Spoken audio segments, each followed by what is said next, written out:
Aber ihr müsst euch vorstellen, wir kamen aus einer Kriegszeit, aus einer Hungerzeit, aus einer Zeit mit nichts. Wir hatten keine Orientierung. Die Orientierung von Feind und Freund oder Hitler oder Feindbild waren zusammengebrochen. Der Feind warf uns Bonbons aus den Tanks zu. Die Amerikaner kamen und erlösten sozusagen uns von Hunger und Kriegserfahrung, obwohl sie vorher die Städte zerschossen hatten. Es war so eine ganz makabre Situation. Der Feind, der die Häuser zerschossen hatte und wir sahen morgens Leichenteile auf den Straßen liegen, der kommt dann und schmeißt Bonbons rum. Für ein Kind ist das so absurd. Ich war 10 Jahre. Das ist so absurd, die Welt der Erwachsenen, dass du dann eigentlich auch nicht mehr bereit bist, irgendetwas von diesen Erwachsenen zu übernehmen. Das liegt also auch hinter dieser Generation, dass sie Zweifel hatten an den Wertmaßstäben, an dem, was man für richtig und falsch hielt. Weil wir waren als Kinder durch diese 5 Jahre im Bunker sitzen und die Familie wird zerschossen oder die Verwandten fallen an der Front. Das sind alles Erlebnisse, die kannst du dann nicht vergessen. Und ich glaube, dass sehr viel von dieser jungen und 60er Jahre Kunst sind dann die erwachsenen Kinder, die eben nach dem Krieg sind. Jetzt waren wir erwachsen und wurden Künstler, weil wir da eine Möglichkeit sahen, auch etwas zu ändern. Wir hofften, etwas zu ändern. Wir wollten bestimmt die Welt ändern. Und es war ganz spannend. Pike sagte zum Beispiel, ich will berühmter Künstler werden, nur damit ich dann Politiker werden kann und Welt ändern. Er sprach noch nicht mal so wie, es war noch viel holpriger. Ne? Das heißt, seine ganzen künstlerischen Aktionen zielten darauf hinaus, bekannt zu werden. Um dann mit diesem Bekanntheitsgrad Politiker zu werden und was zu ändern. Leider ist er jetzt im Schlaganfall und gelähmt und diesen Ruhm, den er heute einsetzen könnte, was Beuys ja gemacht hat, Beuys hat seine Bekanntheit nachher politisch eingesetzt, Pike ist es nicht mehr gelungen. Christo macht es auf andere Weise, indem er so groß global arbeitet, dass er einfach Menschen bewegt und vor allem Energiefelder schafft. Christo schafft durch seine Verpackungen unglaubliche Energiefelder. Ob das die Zuwendung ist, die 1000 Gedanken, die vielen Menschen, wenn es dann letztlich zustande kommt, egal was er nun verpackt oder tut, es entstehen dort Heilungen. Nicht? Ob das Armand war oder Christo war oder Spörri die waren alle unbekannt. Ne? Und dafür ein Gespür kriegen, wer ist authentisch, das kann eigentlich nur ein Künstler selber. Die Kunstkritiker können dann darüber schreiben. Aber die Galerien, zum Beispiel in New York, haben sich sehr daran gehalten, was ihre eigenen Künstler ihnen empfohlen haben. Wenn der Rauschenberg oder der Johns kam, ja, die müssen wir eigentlich nehmen. Die Mary gehört in unsere Galerie.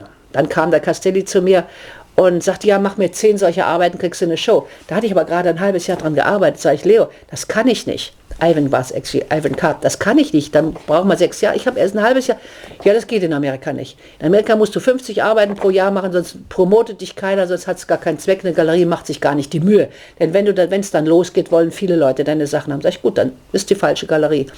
Und dann kam der Bonino nach New York und Bonino und Castelli waren befreundet, da hat der Bonino mich genommen. Der nahm mich mit allem, was ich tat, auch mit meinen Nähbildern, auch mit meinen Steinbildern. Der wollte also nicht nur eine Sorte Bilder und machte da in einer Ausstellung, wo alles zusammen war. Was ich schon in Amsterdam ausgestellt hatte, wo ich in Deutschland unglaubliche Schwierigkeiten hatte. In Deutschland hieß es, das ist Nähzeug, das ist Handarbeit, die Steinbilder, das ist Natur, das ist doch keine Kunst. Meine Zeichnungen, das sind doch Briefe, das sind doch keine Zeichnungen. Meine Reliefs, das sind keine Skulpturen und keine Bilder, keiner wusste, was es war. Und da hatten die Amerikaner keine Schwierigkeiten mit. In Deutschland kannst du schon leicht einen Minderwertigkeitskomplex kriegen, wenn du immer hinschaust auf das, was im Mittelalter, was überhaupt die Kultur in Europa schon alles hervorgebracht hat. Dann kannst du, wenn du jetzt heute rumguckst, nur sagen, Untergang des Abendlandes. Dann hat Spengler recht, Untergang des Abendlandes. Wir sind in einer Endphase. Und zu dieser Endphase gehört sicher auch, dass wir alles zerstört haben. Und die Zeit war natürlich verkrustet, zwar Nachkriegszeit, aber dann wurde sie sehr schnell wieder sehr bürgerlich, so 60er Jahre, dann wurde es wieder sehr eng, bürgerlich eng, also die Freiheit eines Krieges oder einer Zerstörung war schon wieder weg, es war schon wieder fürchterliche Architektur entstanden, die Möglichkeit, eine völlig neue Stadt zu machen, war vertan, alles wurde wieder kleines bürgerliches Maß und da passte das sehr gut, dass wir nochmal richtig alles sprengten. Also ich sage immer, in einer bürgerlichen Zeit, da gehört explosive, revolutionäre Kunst. In eine chaotische Zeit gehört ordnende, harmonisierende, geometrische Kunst. Das ist einfach ein Gegenpol. Und die Künstler sind auch jetzt schon wieder auf einem ganz anderen Weg. Also zum Beispiel so hässlich wie möglich, was ja die ganze Devise war seit den 60er Jahren. Dieter Roth ist da ein gutes Beispiel für. Das ist heute nicht mehr möglich. Du kannst mit so hässlich wie möglich in einer so grauenhaft schwierigen Zeit keinen mehr hinterm Ofen hervorrufen. Und die jungen Sammler lassen sich das auch nicht vorschreiben. Wenn die Kunstgeschichte sagt, jetzt ist abstrakt dran, das erträgt der Mensch nicht. Die Abstrakte hat der Mensch gerade mal 30 Jahre ertragen. Und dann ist er zurück zum Gegenständlichen. Erst über die Fotografie, dann über die Zitate. Es bedarf eines ganz klaren, abstrakten Denkens, um die abstrakte Kunst wirklich zu verstehen.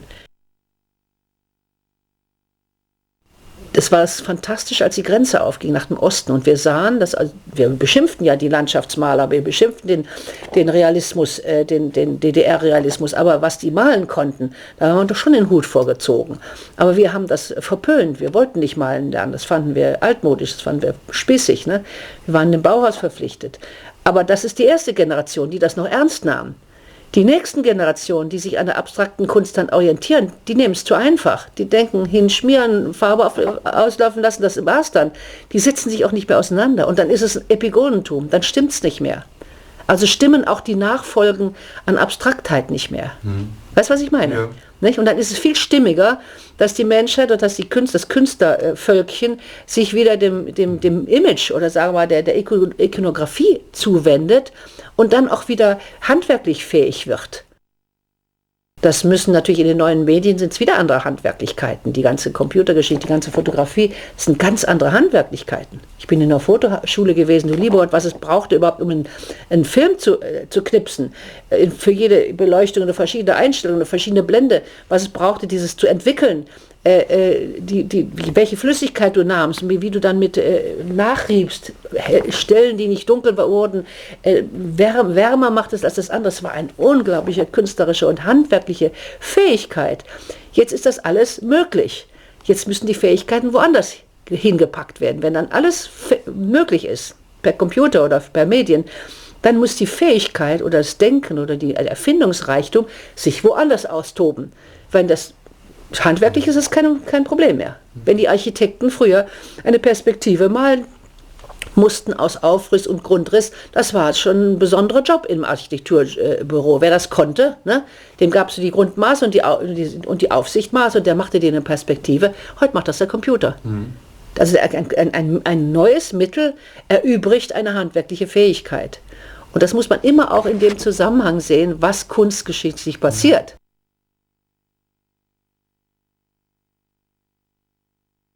Der Mensch möchte fähig sein und möchte erfinderisch sein, also wird er hoffentlich woanders hingehen. Oder vielleicht verblöden wir auch alle. Wenn wir nämlich durch den Computer uns unsere Denkfähigkeit ersetzen lassen, dann werden wir ziemlich verblöden.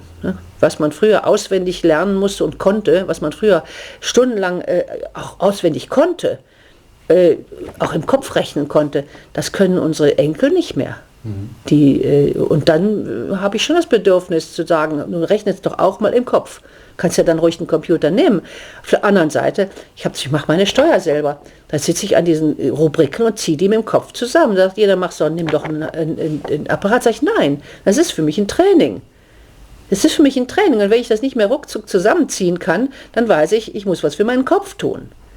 Also das ist natürlich, ich bin natürlich jetzt 70, du musst dir nicht vergessen, das ist eine andere Generation.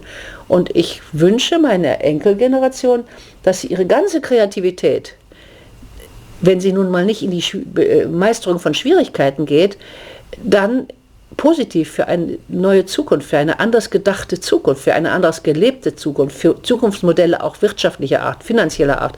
Wir müssen eine völlig neue Welt schaffen. Da ist